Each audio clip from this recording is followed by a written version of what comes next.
My parents ignored our crisis for my brother's party. Now they want my husband's settlement, but I taught them what heartlessness costs. My name is Samantha, and at 34 years old, I never imagined I would be widowed with a critically injured child. That sunny Tuesday in April, my world imploded when David, my loving husband of 9 years, was killed instantly in a collision.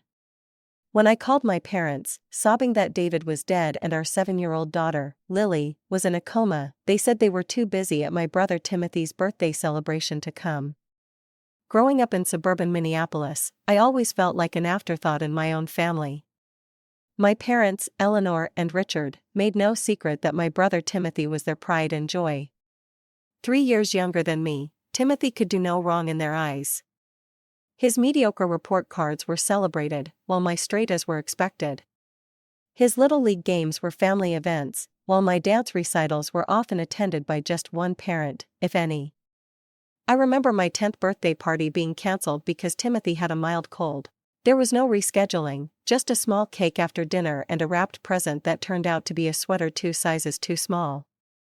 Meanwhile, Timothy had elaborate themed parties every year with clowns, magicians, or trips to amusement parks. My childhood diary entries read like a catalog of disappointments. The time my high school graduation ceremony was rushed because Timothy had a baseball game, the Christmas when I received practical gifts like socks and school supplies while Timothy got the latest gaming console, the countless times my achievements were acknowledged with a distracted "that's nice, honey," while Timothy received effusive praise for the smallest accomplishments. I never understood what made me less worthy of their attention and love. I was a good student, never got into trouble, and tried desperately to win their approval. Nothing worked. As a teenager, I went through a brief rebellious phase, thinking maybe negative attention would be better than none. Even that failed to shift their focus from Timothy. College was my escape. At the University of Minnesota, I finally found my place in the world. I studied nursing with a focus on pediatrics, driven by a desire to care for children the way I wished someone had cared for me. In my sophomore year, I met David in an elective art history class. He was studying architecture, passionate about designing spaces that brought comfort and beauty to people. David noticed me in a way no one ever had before. He saw past my carefully constructed walls, the defensive humor, the instinct to downplay my own needs. On our third date, when I automatically deferred to his restaurant choice, saying, "I don't really care where we eat," he gently called me out. "I think you do care, Samantha. I want to know what you want." I burst into tears right there in his car. That moment marked the beginning of my healing. David became my rock, my advocate, the first person who seemed genuinely interested in my thoughts and feelings. When I introduced him to my parents 6 months later, he witnessed their dynamic firsthand. After an entire dinner where they interrogated him about his career prospects but asked me nothing about my studies, he was stunned. "Is it always like that?" he asked afterward. "Pretty much my whole life," I admitted. Despite their treatment of me, David encouraged maintaining a relationship with my parents. "They're still your family," he would say. "Maybe they'll change, and if not, we'll build our own family where everyone is valued." We married after graduation in a small ceremony where my parents spent most of the time introducing Timothy to David's extended family, bragging about his business degree and job offers. David squeezed my hand throughout the reception, a silent reminder that I mattered to him. We moved to Seattle for David's job at a prestigious architecture firm. The distance from Minneapolis provided both a physical and emotional buffer from my family. Our calls became less frequent, holidays more peaceful. When I gave birth to our daughter, Lily, 7 years ago, my parents visited for exactly 2 days before flying home for one of Timothy's amateur hockey games. David built a successful career designing sustainable community buildings. I worked part-time at Seattle Children's Hospital, finding fulfillment in helping young patients and their families navigate difficult times. We saved diligently, bought a charming craftsman home in a family-friendly neighborhood, and created the warm, supportive household I had always craved. Lily grew into a vibrant, creative little girl with her father's warm brown eyes and artistic talent. She filled our home with laughter and colorful drawings that David proudly displayed in his office. Every milestone, every school performance, every skinned knee was given the attention and care it deserved. I maintained obligatory contact with my parents, monthly phone calls and annual visits at Christmas. David would gently remind me to call them on their birthdays or anniversaries, always the more forgiving one. People can only give what they know how to give, he would say. I didn't fully agree but appreciated his compassion. Last Christmas, we announced plans for a summer trip to Disney World, Lily's dream vacation. My parents immediately mentioned that Timothy and his girlfriend might be getting engaged around then, so they would be busy with engagement party planning. David just smiled and said, "That's wonderful for Timothy. We'll send a nice gift." That was David, always taking the high road. Later that night, he held me while I cried, frustrated that even my daughter's happiness was secondary to my brother's life events. "We'll give Lily the magical experience she deserves," he promised.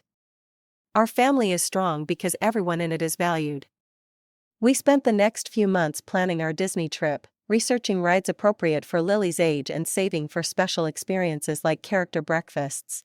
David even designed a custom autograph book for Lily to collect signatures from Disney princesses.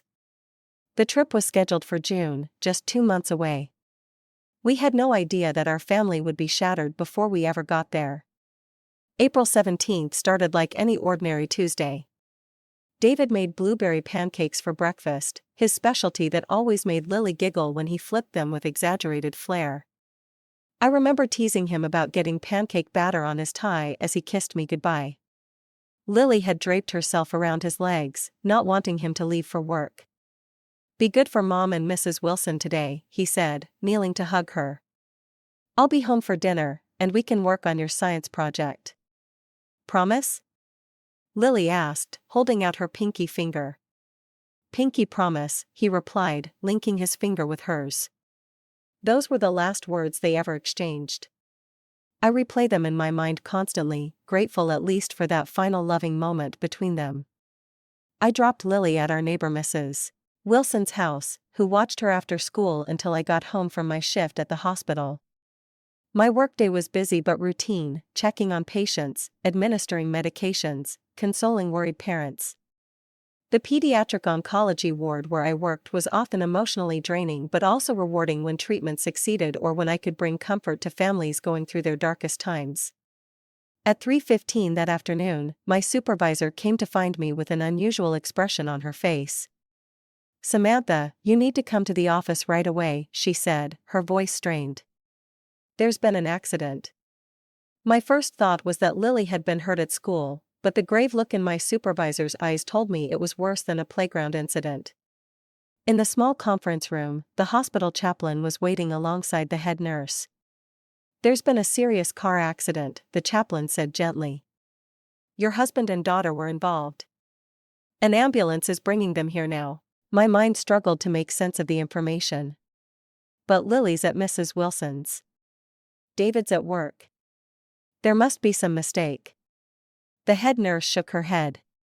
David picked up Lily early from Mrs. Wilson's. Apparently, he had a surprise for her, some father-daughter time. Their car was hit by a commercial truck that ran a red light on Madison Street. The room seemed to tilt and spin around me. I remember gripping the edge of the table, my nurse training kicking in as I forced myself to breathe deeply to avoid passing out. "How bad?" I managed to ask. The silence that followed told me everything. The chaplain finally spoke. "They're doing everything they can. The emergency team will be here any minute." I ran to the emergency department, still in my scrubs, pushing past colleagues who reached out with concerned faces. When the ambulance arrived, I saw them wheeling in 2 gurneys.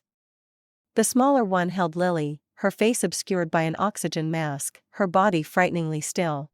The paramedics were performing CPR on David. A doctor I knew well, Dr. Rivera, intercepted me before I could follow them into the trauma bay.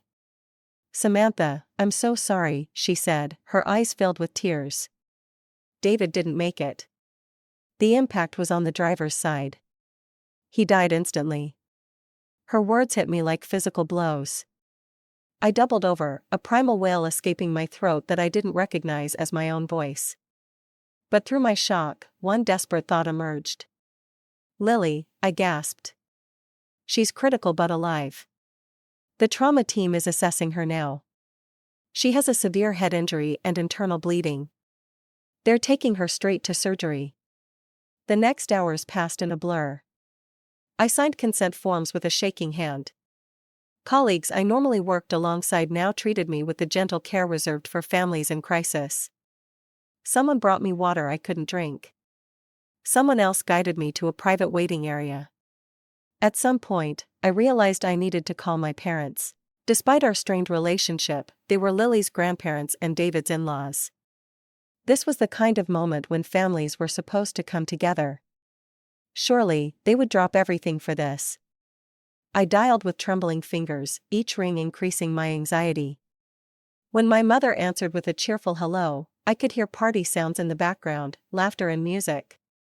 "Mom," I choked out, my voice breaking, "there's been a terrible accident. David is dead. Lily is in surgery. I need you. Please come." There was a pause, then my mother's voice, slightly lowered but still casual. "Oh, Samantha, that's awful. But we're in the middle of Timothy's 30th birthday party. Everyone is here. We have catering, and Timothy is about to open his gifts." I couldn't believe what I was hearing. "Mom, did you hear me? David is dead. My husband is dead. Your granddaughter might not survive the night. I need my family." "I understand, dear, but we can't just leave right now. Timothy has been planning this party for months. Maybe we can come next weekend, or your father could come tomorrow if things are still serious." "If things are still serious," I repeated, as if my widowhood and Lily's fight for life might somehow resolve themselves overnight. "Never mind," I whispered, hanging up. I sat there, phone in hand, utterly alone in my grief. A nurse found me an hour later, still staring at the wall. She gently explained that Lily's surgery was ongoing, that the neurosurgeon was doing everything possible to reduce the swelling in her brain, that they had stopped the internal bleeding, but she remained in critical condition. "They're putting her in a medically induced coma to give her brain time to heal," she explained. "It helps reduce the pressure and prevent further damage." "When will she wake up?" I asked. "We don't know yet. Days, possibly weeks.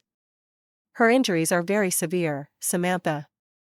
I was taken to see David's body. He looked peaceful, almost as if he were sleeping, except for the unnatural stillness and the small cut above his right eyebrow. I stroked his still warm face, ran my fingers through his hair, and kissed his lips one last time. I placed his wedding ring in my pocket, next to my heart. "I'll take care of Lily," I promised him. "I'll make sure she knows how much you loved her." That night, I slept in a chair beside Lily's bed in the pediatric ICU, her tiny form dwarfed by machines and monitors. My colleagues brought me clean clothes, food I couldn't eat, and offers of help I could barely process. Dr. Wilkins, the neurosurgeon, explained that the next 48 hours would be critical. All we could do was wait and pray that her young brain would fight its way back. I called my in-laws, David's parents, who lived in Florida. Unlike my parents, they immediately made arrangements to fly to Seattle despite their advanced age and health issues. They would arrive the following afternoon. As night fell on the worst day of my life, I realized I truly understood what it meant to be utterly alone. The hospital fell quiet, with only the beeping of monitors and the soft footsteps of night shift nurses. I held Lily's limp hand, watching her chest rise and fall with each mechanical breath, and tried to imagine how we would survive this if she survived at all. The universe had taken my husband, my daughter hung by a thread, and my own parents couldn't be bothered to leave a birthday party. The foundation of my life had crumbled in an instant, leaving nothing but rubble and the terrifying uncertainty of what morning would bring. The days following the accident blurred together in a haze of grief and fear. I existed in a strange limbo between the pediatric ICU, where Lily remained unconscious, and the overwhelming tasks that death demands of the living. David's parents, Martha and George, arrived the next day as promised, their faces lined with shock and sorrow. Unlike my own parents, they immediately stepped into supportive roles despite their own devastating grief.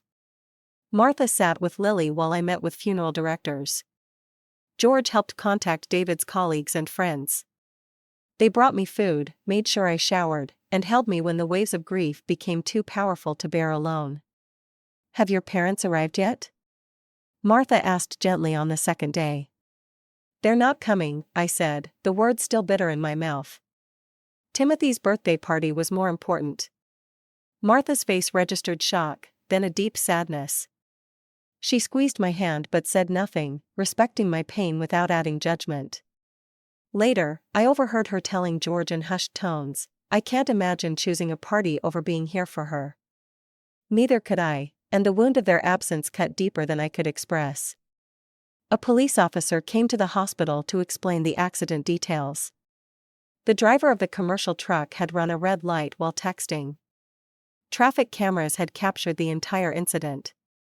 David had no chance to avoid the impact. The officer mentioned that the trucking company's insurance would likely offer a settlement given the clear liability. He gave me the contact information for a victim's advocate who could help with legal matters. David's firm sent representatives with condolences and practical support. They assured me his life insurance policy would be processed quickly and offered to handle the paperwork. Colleagues from the hospital organized a meal train and childcare for when, not if, Lily recovered.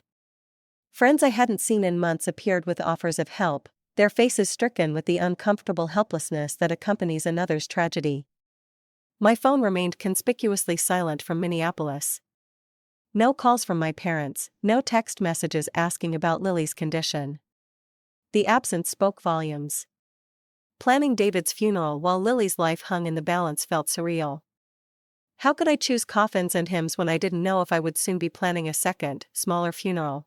The pediatric neurologist, Dr. Chen, offered cautious hope, noting small improvements in Lily's brain activity, but warned the path to recovery would be long and uncertain. "Children's brains are remarkably resilient," he said. "But we need to prepare for the possibility of lasting effects. Right now, we focus on keeping her stable and giving her brain time to heal." I nodded, clinging to any fragment of hope. Each day, I split my time between funeral arrangements and Lily's bedside, reading her favorite stories, playing her favorite music, and describing the cards and drawings her classmates had sent. The child life specialist encouraged this, saying that coma patients often could hear, even if they couldn't respond. "Keep talking to her," she urged. "Your voice is her anchor." The funeral was held 6 days after the accident. David's colleagues filled the church along with our neighbors, friends, and his extended family who had flown in from across the country. The architecture firm closed for the day in his honor. Former clients sent flowers and cards describing how David's designs had improved their lives. His best friend, Marcus, delivered a eulogy that captured David's kindness, creativity, and unwavering integrity. My parents did not attend. No explanation, no flowers, not even a card. Their absence created a visible void that people noticed but politely avoided mentioning. David's aunt, Susan, however, was less diplomatic. "Where are your folks?" she asked at the reception. When I explained, her face hardened. "That's inexcusable. Simply inexcusable." I didn't have the emotional energy to defend them. There was no defense. The day after the funeral, I met with a lawyer specializing in wrongful death cases. The trucking company, eager to avoid a lengthy public trial given the driver's negligence, had already offered a substantial settlement. The figure was staggering, enough to cover Lily's medical expenses, her future care, and our financial security for years to come. I signed the papers in a daze, thinking how David would have wanted Lily's future protected. "This won't bring him back," the lawyer said gently. "But it will ensure you don't have to worry about finances during this terrible time." That evening, after another day at Lily's bedside with no change in her condition, I returned home to an empty house that no longer felt like home. David's coffee mug still sat on his desk. Lily's backpack hung on its hook by the door. Half-finished architectural drawings lay where he had left them, projects that would never be completed. I sat on our bed, surrounded by his clothes that still smelled like him, and finally allowed myself to fully break down. The sobs came from somewhere deep and primal, echoing through the empty rooms. I screamed into his pillow, railed against the injustice, begged for him to come back, pleaded with any deity who might be listening to at least spare my daughter. My neighbor, Karen, heard my cries and came over, sitting silently beside me until the storm passed. She brought dinner I couldn't eat and cleaned up dishes I had left unwashed for days. "Small steps," she said. "Just breathe and take small steps." On day 9, Lily squeezed my hand. It was faint, possibly reflexive, but Dr. Chen was encouraged. They began gradually reducing her sedation, monitoring her brain activity closely for any signs of distress. Each positive report felt like a tiny light in the vast darkness I was traversing. By day 12, Lily was breathing on her own, though she remained unconscious. The doctors spoke cautiously of meaningful recovery rather than if she wakes up.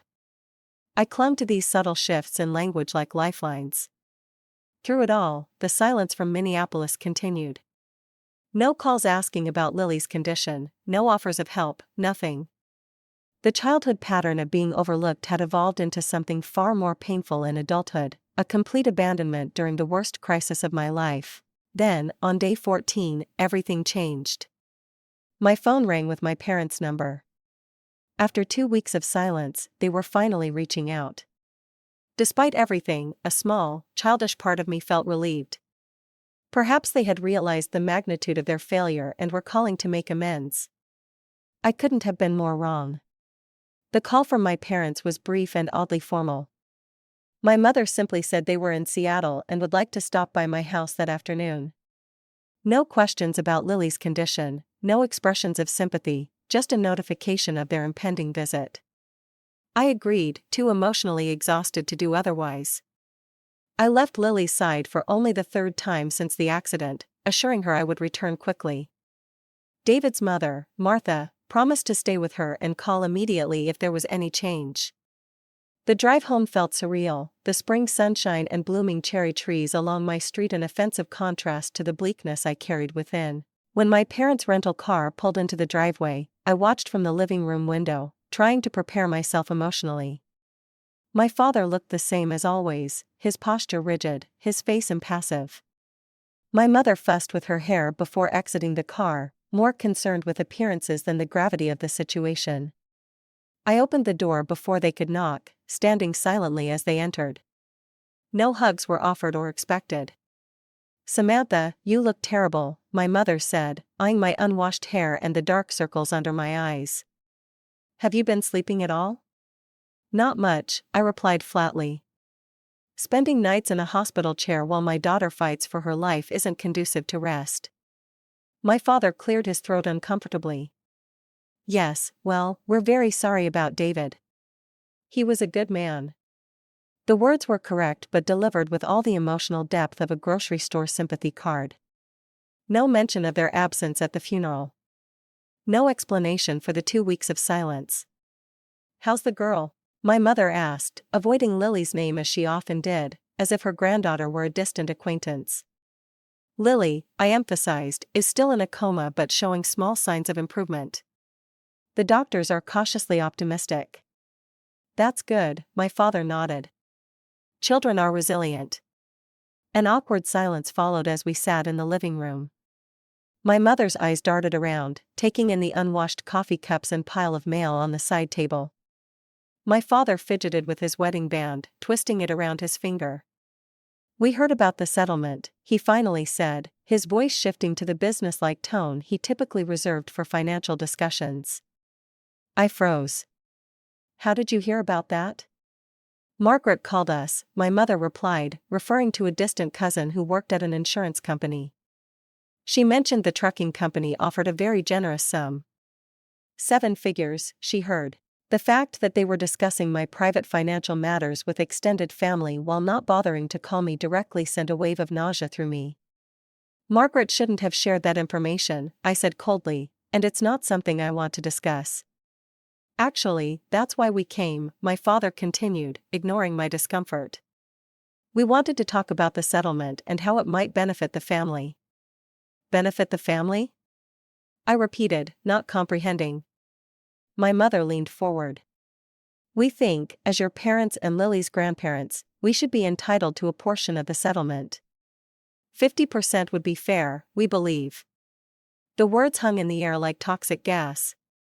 I couldn't have been more shocked if they had physically slapped me. You want half of the money from the death of my husband?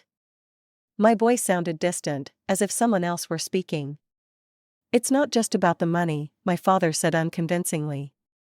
We've had some financial setbacks recently. The market hasn't been kind to our investments. And Timothy is starting a new business venture that needs capital. Timothy needs money for a business, I echoed hollowly. And that's why you think you deserve half of the compensation for my husband's death and my daughter's injuries. We're family, my mother said, as if that explained everything. Families help each other in times of need. And right now, we need financial assistance. In times of need, I repeated, like when my husband died and my daughter was critically injured. And you couldn't be bothered to leave a birthday party? My mother had the grace to look momentarily uncomfortable before rallying. That was unfortunate timing. We had guests, commitments. Timothy would have been devastated if we had left. Devastated, I whispered. Unlike me, who was merely widowed and possibly about to lose my child. You're being dramatic, my father said dismissively. You've always been oversensitive. Besides, you have your job at the hospital and that life insurance policy David must have had. The settlement is extra money that could help all of us. Extra money, I repeated, still struggling to process their audacity, for my daughter's ongoing medical care and uncertain future, for the loss of her father. That kind of extra money. We're not asking for all of it, my mother said, as if that were a generous concession. Just half. We're thinking of using some to help Timothy open that microbrewery he's been talking about. It's a solid investment opportunity. The mention of my brother's brewery dreams while my daughter lay comatose in a hospital bed broke something inside me. A cold clarity washed over me, erasing any lingering hope that my parents were capable of genuine love or empathy. Did you bring anything for Lily? I asked suddenly. A card? A stuffed animal? Anything at all to show your only granddaughter that you care? She's fighting for her life. They exchanged uncomfortable glances. We thought it best to sort out the financial matters first, my father said. We can stop at the gift shop tomorrow before visiting her. If she even recognizes you, I said bitterly. She's seen you 3 times in her entire life? That's hardly fair, my mother protested. We live in a different state. Phones exist. Video calls exist. Airplanes exist, I countered. You chose to be absent. My father's patience was visibly wearing thin. Look, Samantha, we didn't come here to rehash old grievances. We came to discuss the settlement. As your parents, we believe we have a right to be considered in the distribution of these funds. A right? I repeated. Based on what exactly? Your unwavering support during this crisis? Your presence at David's funeral? Your concern for Lily's recovery? Based on the fact that we're family, my mother insisted, her voice rising. And family takes care of each other. When has that ever applied to me? I asked quietly. When have you ever put my needs or Lily's above Timothy's? There you go again, always competing with your brother, my mother sighed. We love you both equally, but Timothy needs extra support right now. The familiar refrain nearly made me laugh. Timothy always needed extra support, whether it was for his mediocre grades, failed relationships, or repeated career changes. I think you should consider selling this house, my father suggested, looking around critically. It's too big for just you and Lily now. You could downsize, free up some equity, maybe even move back to Minneapolis to be closer to family. The casual suggestion that I sell the home David had lovingly restored, where every corner held memories of our happy family, was the final straw. Get out, I said quietly. Excuse me, my mother looked affronted. Get out of my house. Now. Samantha, don't be ridiculous, my father started. I said, get out. My voice rose to a shout. You didn't come here out of love or concern. You came for money. Money from my husband's death. What kind of people are you? They stared at me, genuinely shocked by my outburst. I had never spoken to them this way before, had always swallowed my hurt and disappointment to keep the peace. We'll give you time to calm down, my mother said stiffly, rising from the sofa. Obviously, you're not thinking clearly right now. I've never thought more clearly in my life, I replied, my voice shaking with rage. Get out and don't come back until you're ready to be actual parents and grandparents, not opportunists looking for a payday from my tragedy. As they gathered their coats, my father made one last attempt. Just think about what we've said. Timothy's business could be very successful with the right investment. It could benefit Lily in the long run. I walked to the side table where I had placed a framed photo of David and Lily, taken just weeks before the accident. They were at the park, David pushing Lily on a swing, both laughing in the sunshine. I thrust it into my father's hands. This is what your greed costs. This is what Lily lost. This is the reality of that settlement money. For the first time, I saw something crack in my father's composed facade. He stared at the photo, the color draining from his face, as if he were finally seeing the human cost behind the dollar signs. My mother peered over his shoulder, her lips parting slightly in shock. Lily might never fully recover, I continued, my voice breaking. She might have brain damage, physical disabilities, trauma she'll carry forever. David is gone. His body was so broken they recommended a closed casket. That money will never replace what we lost. Never. The photograph trembled in my father's hands. For a moment, I thought I glimpsed genuine regret in his eyes, but he quickly handed the frame back to me, his emotional walls rebuilding. We'll talk when you're more rational, he said, but his voice lacked its usual authority. They left without another word, the door closing behind them with a finality that felt strangely liberating. I sank to the floor, still clutching the photograph, exhausted yet somehow lighter. For the first time in my life, I had stood up to them. For the first time, I had named their behavior for what it was, cruel, selfish, and utterly without empathy. As their rental car pulled away, I realized I had finally stopped hoping for the parents I deserved and accepted the reality of who they actually were.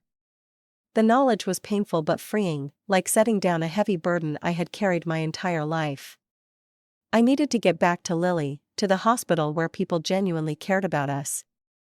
I placed the photo carefully on the mantel and left the empty house behind, my steps purposeful as I walked toward the only family that mattered now. My parents didn't immediately leave Seattle as I had expected. Instead, they showed up at the hospital the following morning, catching me off guard as I sat beside Lily's bed, reading her favorite book aloud. Their appearance in the doorway of the ICU room sent a jolt of anxiety through me. Martha, David's mother, sensed my tension and stood protectively near Lily's bed. We brought a gift, my mother announced, holding out a generic teddy bear with a get-well-soon ribbon that still had the hospital gift shop price tag attached. Thank you, I said stiffly, taking the bear and placing it on the windowsill among the dozens of thoughtful gifts from Lily's classmates, my colleagues, and David's friends, a pale offering in comparison. My father stared at Lily's small form, the tubes and monitors surrounding her, with an expression I couldn't quite read. For a moment, I thought I detected genuine concern, but it was quickly replaced by his usual clinical detachment. The doctors say she's improving, I offered, not sure why I was still trying to build bridges they consistently burned. Good, good, my father nodded, his eyes darting to the medical equipment as if assessing its value. Martha excused herself, squeezing my shoulder supportively as she left, understanding I needed space for this confrontation. The room felt smaller with just the three of us and Lily's unconscious form. We've been thinking about our conversation yesterday, my mother began, her voice artificially gentle. We understand you're under tremendous stress right now. I'm glad you recognize that, I replied cautiously. And we realize our timing could have been better, she continued. Perhaps we should have waited to discuss the financial arrangements. Not that the request was wrong, just the timing. The distinction didn't escape me. However, my father interjected, the fact remains that family needs to support each other through difficult times. We're willing to reduce our request to 30% of the settlement instead of 50%. That seems more than fair. I stared at them in disbelief. They had interpreted my outrage as a negotiating tactic rather than a fundamental rejection of their entitlement. You still don't understand, I said quietly, mindful of Lily and the hospital setting. This isn't about percentages. This is about the fact that you see my tragedy as a financial opportunity. That's not fair, Samantha, my mother protested. We're thinking about the family as a whole. No, you're thinking about Timothy, as always, I corrected her. Be honest, at least. This has nothing to do with me or Lily. My father sighed impatiently. Timothy has an actual business plan. He needs capital. This money could grow with the right investment, benefit everyone in the long run. Everyone except David, who's dead, I countered. Everyone except Lily, who might need specialized care for years. You're being melodramatic, my mother said dismissively. The doctor said she's improving. Improving doesn't mean she'll fully recover, I explained, my nursing training kicking in. She could have permanent cognitive impairments, physical disabilities, emotional trauma.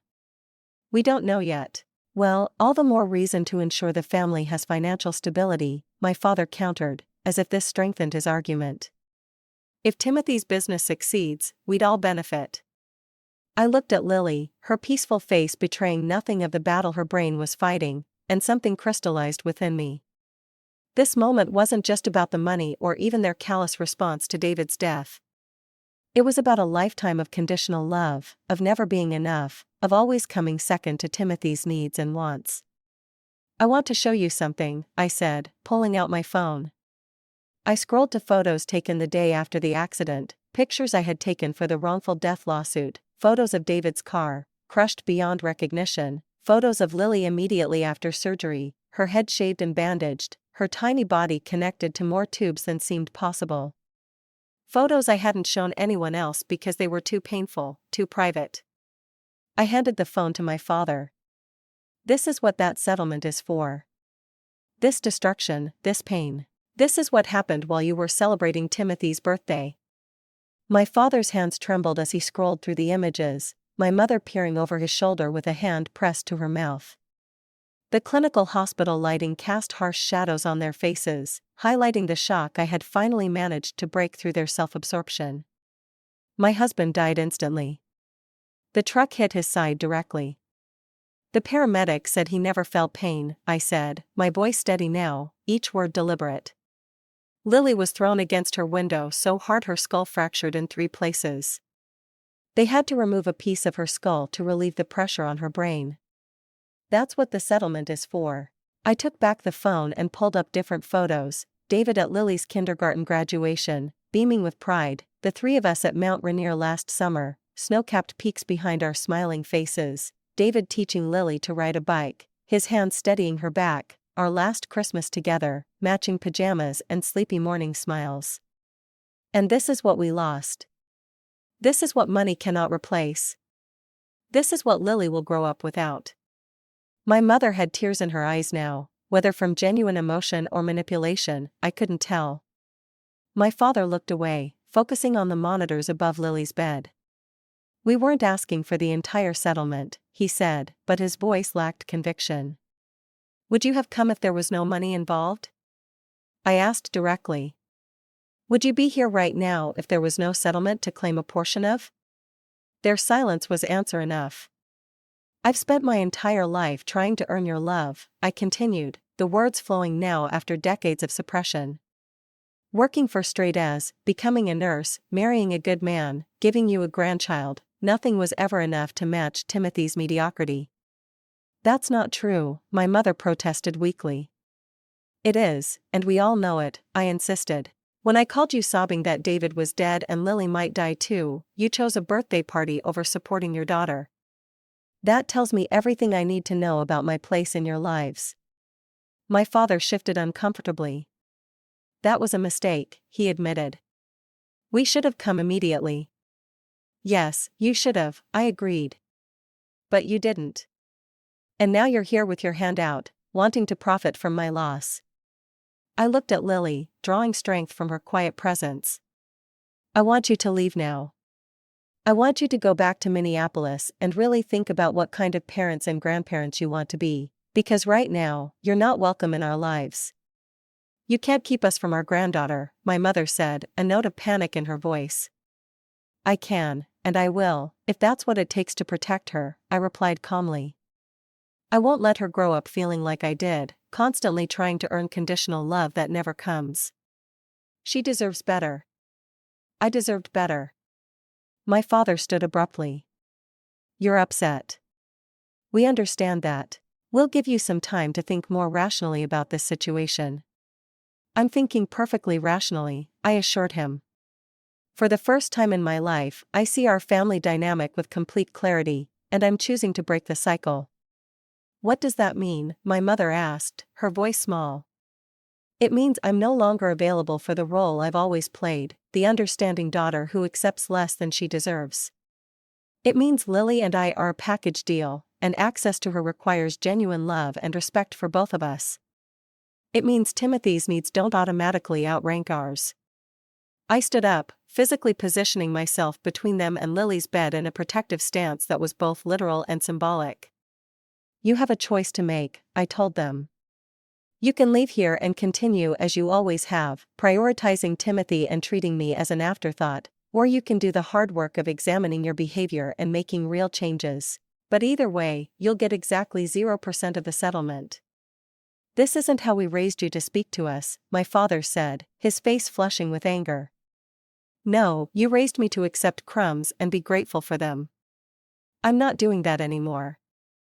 Martha appeared in the doorway, likely having overheard the rising voices. Is everything all right in here? She asked, her protective grandmotherly instinct evident. My parents were just leaving, I said firmly. My mother opened her mouth as if to argue, then closed it again. Something in my expression must have conveyed the futility of further discussion. For once in my life, I was immovable. They left without another word, my father's back rigid with indignation, my mother casting one last look at Lily before following him out. Martha moved to my side and wrapped an arm around my shoulders as we watched them walk down the hospital corridor. I'm proud of you, she whispered. David would be too. The tears came then, not of grief or anger, but of release. I had finally stood up for myself, for Lily, for the family David and I had created. I had named the dysfunction that had shadowed my entire life and refused to accept it any longer. As Martha held me, I felt a small pressure on my other hand. I looked down to see Lily's fingers twitching against mine, her eyelids fluttering slightly. Lily, I gasped. Martha, get the nurse. That moment marked two profound awakenings, my daughter beginning her journey back to consciousness and my own emergence from a lifetime of emotional subjugation. Whatever came next, we would face it together, surrounded by people who truly loved us, not those who merely claimed the title of family without earning it. The day Lily first opened her eyes remains the most profound moment of my life after losing David. It happened gradually, a flutter of eyelids, a squeeze of fingers, a small moan that sent me lunging for the call button. The medical team rushed in, performing quick assessments as Lily struggled toward consciousness. Mommy, she whispered, her voice raspy from the breathing tube that had been removed days earlier. I'm right here, baby, I assured her, tears streaming down my face. Mommy's right here. Where's Daddy? She asked, the innocent question shattering my momentary joy. How do you tell a 7-year-old that her father is gone forever? The child psychologist advised honesty, delivered with age-appropriate simplicity. So I held her hand and told her that Daddy had been hurt too badly in the accident and had gone to heaven, that he loved her very much and would always watch over her, that it was okay to be sad and angry, that I was sad and angry too. She cried, her small body shaking with sobs that worried me given her head injury. But the doctors assured me emotional release was normal and necessary. I crawled into the hospital bed beside her, holding her as we grieved together, the first of countless times we would comfort each other in the months ahead. The neurological tests revealed both miracles and challenges. Lily's speech and memory remained largely intact, extraordinary given the severity of her injuries. However, the damage to her motor cortex left her right side significantly weakened. She would need extensive physical therapy to relearn walking and fine motor skills. The cognitive testing showed subtle processing delays that might affect her learning. She's young, which works in her favor, Dr. Chen explained. The pediatric brain has remarkable plasticity. With consistent therapy and support, she can regain many functions. Some deficits may remain permanent, but she can learn to adapt. We established a new routine centered around Lily's recovery: mornings in physical therapy, afternoons with speech and occupational therapists, evenings reading together in her hospital room.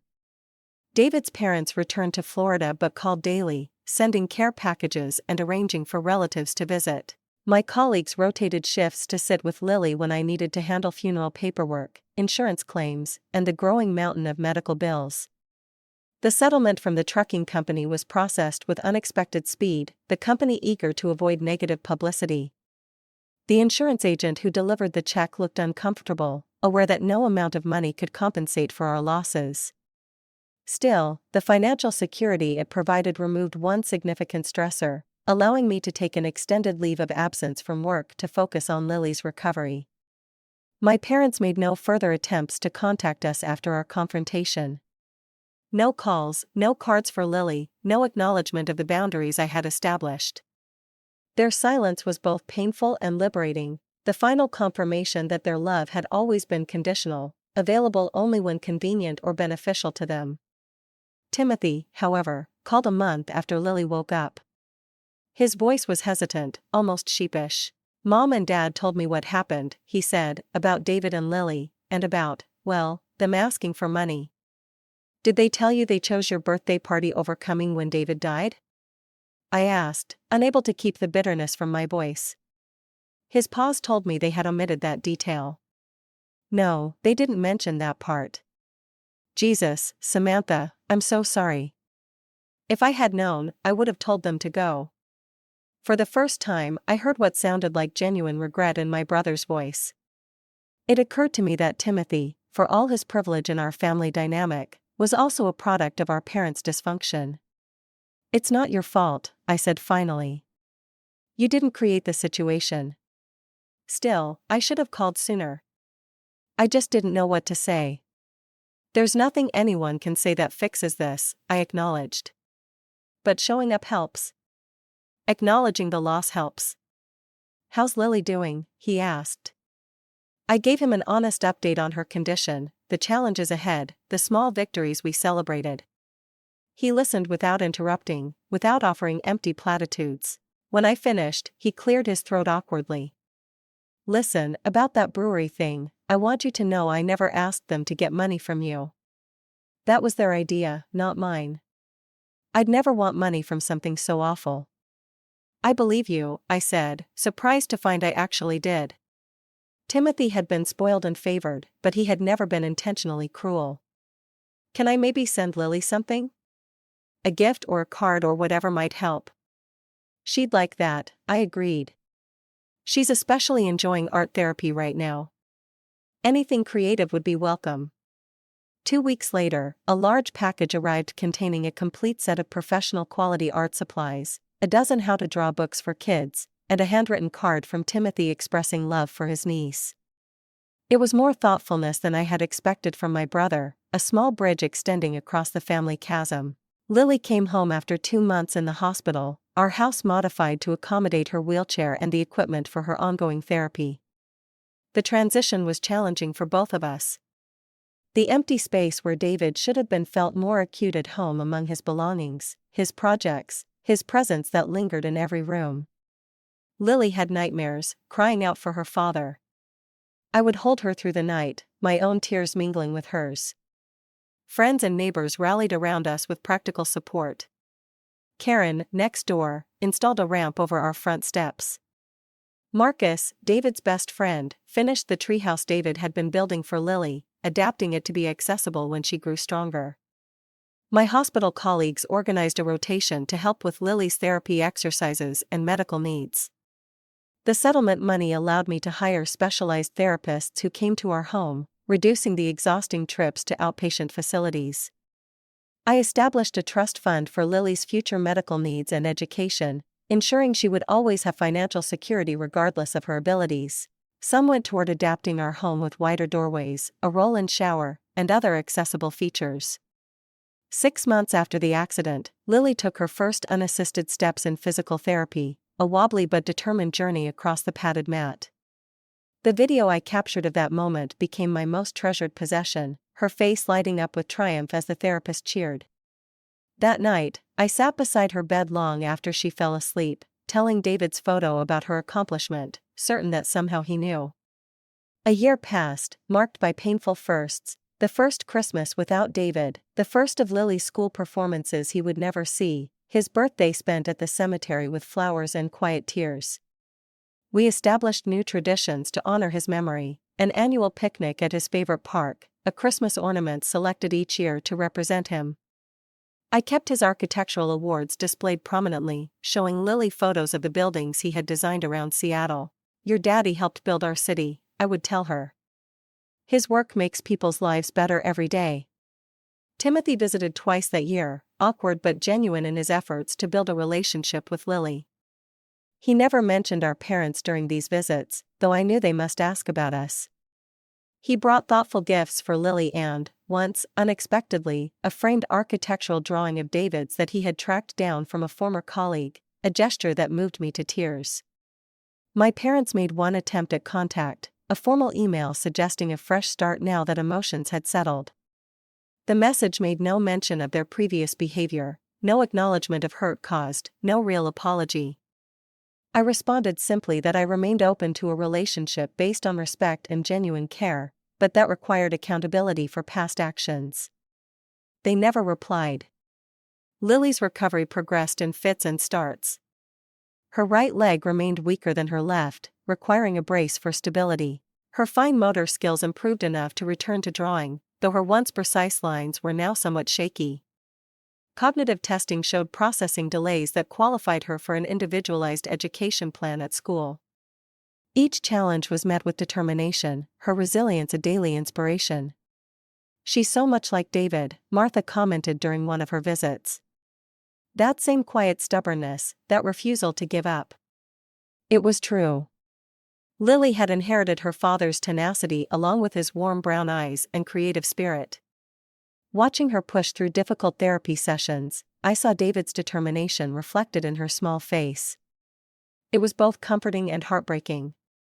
By the second anniversary of the accident, we had established a new normal. I returned to work part-time, finding healing in helping other families navigate medical crises. Lily attended school with support services, making friends despite her differences. We joined a support group for families affected by traumatic brain injury, finding community among others who understood our specific challenges. Part of the settlement went toward establishing a small scholarship in David's name at his former university, awarded annually to an architecture student focused on accessible design. Another portion funded a playground designed specifically for children with mobility challenges, built in a park near our home. These tributes gave meaning to our loss, transforming private pain into public good. Timothy's brewery eventually opened without our parents' investment. He invited us to the grand opening, where he had dedicated a quiet corner with comfortable seating as Lily's nook, complete with a small bookshelf and art supplies. It was a thoughtful gesture that suggested he was growing beyond our parents' influence. The journey of grief is not linear. Some days were almost normal, filled with Lily's laughter and small victories. Others brought me to my knees with the weight of absence, the future David would never see, the milestones he would miss.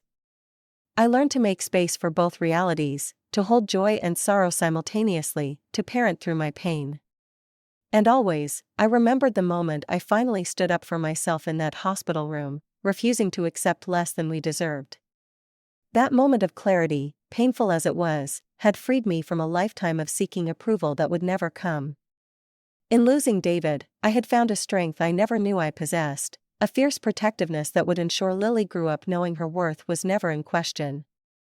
3 years after the accident that changed everything, Lily and I stood at the ribbon cutting for the new accessible playground, funded partly by our settlement money.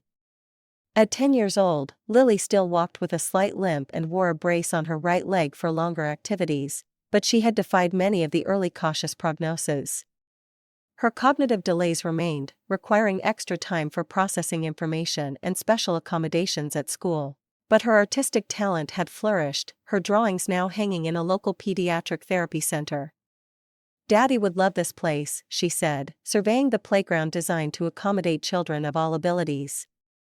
The plaque near the entrance bore David's name and a quote from one of his interviews about architecture, "Creating spaces where everyone belongs."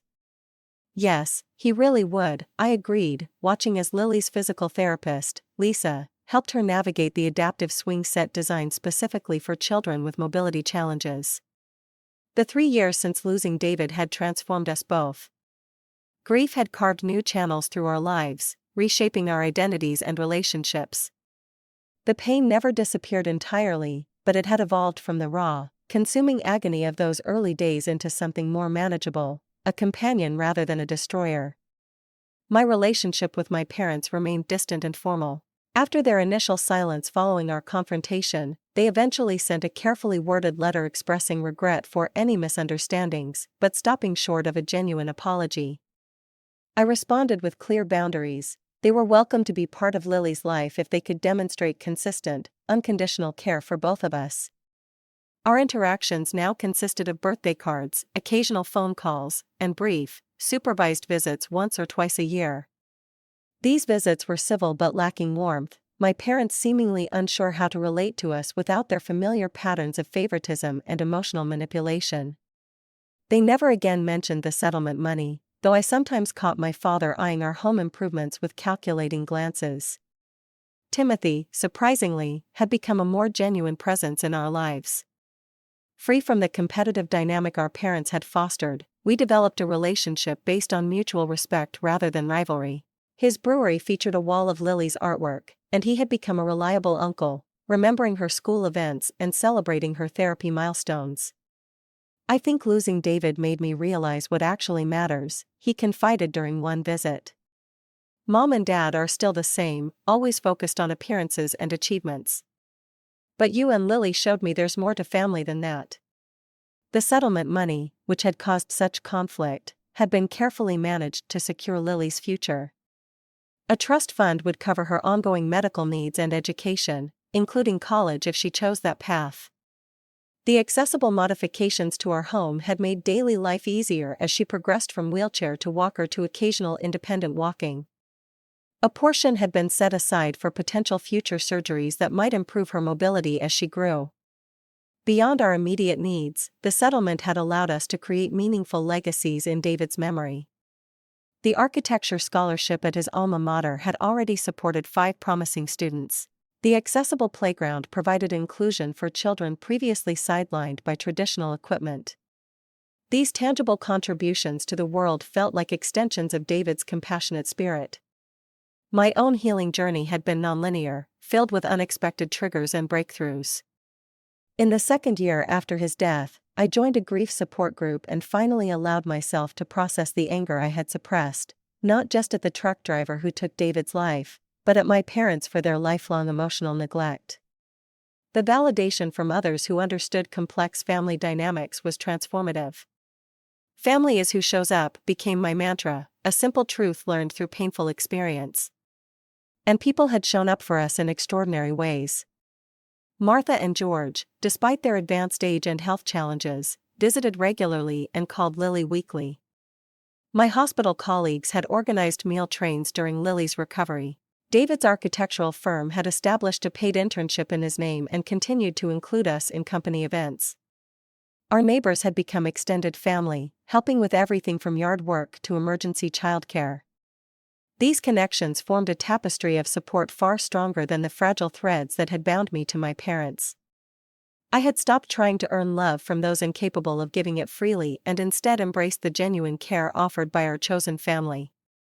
On Lily's most recent birthday, she asked to visit David's grave, something she rarely requested. We brought his favorite sunflowers and sat together on the small bench I had installed beside his headstone. "I think Daddy would be proud of us," she said, arranging the flowers carefully with her still somewhat awkward right hand. "Why do you think that, sweetie?" I asked. "Because we didn't give up, and we didn't let the sad stuff make us mean." Her simple wisdom took my breath away. Despite everything she had lost, despite the ongoing challenges she faced, my daughter had grasped something profound about resilience and character that many adults never understand. "You're absolutely right," I told her. "Daddy would be so proud of the person you're becoming." That evening, as I tucked her into bed, Lily asked the question she revisited periodically as her understanding of loss evolved. "Do you think Grandma and Grandpa will ever be different?"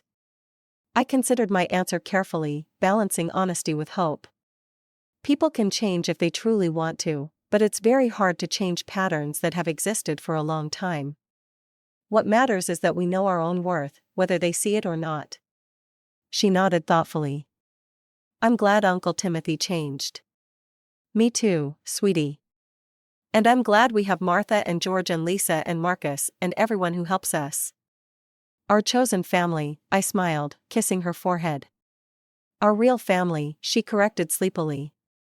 The wisdom in her simple redefinition moved me to tears. Despite everything, or perhaps because of it, Lily was growing into a person of remarkable insight and compassion. The accident had taken so much from her yet had not diminished her capacity for love and gratitude. In the quiet of her room, surrounded by the artwork that represented her ongoing healing, I reflected on the journey we had traveled. The settlement money that my parents had so callously demanded had indeed transformed our lives, but not in the way they had envisioned. It had provided security, yes, but more importantly, it had funded the therapies that helped Lily recover, created lasting tributes to David's memory, and given us the freedom to redefine family on our own terms. The greatest transformation, however, had nothing to do with money. It was the discovery of my own voice after a lifetime of silence, the courage to establish boundaries after years of accommodation, the freedom found in releasing the need for approval from those incapable of giving it. In losing David, I had been forced to find strength I never knew I possessed. In fighting for Lily's recovery, I had learned advocacy skills that served others through my work. In confronting my parents, I had finally broken free of patterns established in childhood, ensuring Lily would grow up knowing her inherent worth was never in question. The settlement money had secured our future, but standing up for ourselves had saved our souls. As I look back on that terrible day when I called my parents with the worst news of my life, only to be told they were too busy with Timothy's birthday party, I no longer feel only pain. I feel gratitude for the clarity it provided, painful as it was. Sometimes the most devastating moments illuminate truths we've been unable to see. Sometimes losing what we thought we needed reveals what truly matters. Family, I've learned, is not defined by DNA but by love in action. It's shown in hospital vigils and middle-of-the-night phone calls, in remembered birthdays and respected boundaries, in celebrating victories and sitting with pain. It's built choice by choice, day by day, in the thousand small moments when people show up for each other without calculation or condition. That's the legacy I'm building for Lily, not perfection, not protection from all hardship, but the unshakable knowledge that she is worthy of authentic love, the wisdom to recognize it when offered, and the courage to walk away when it's withheld.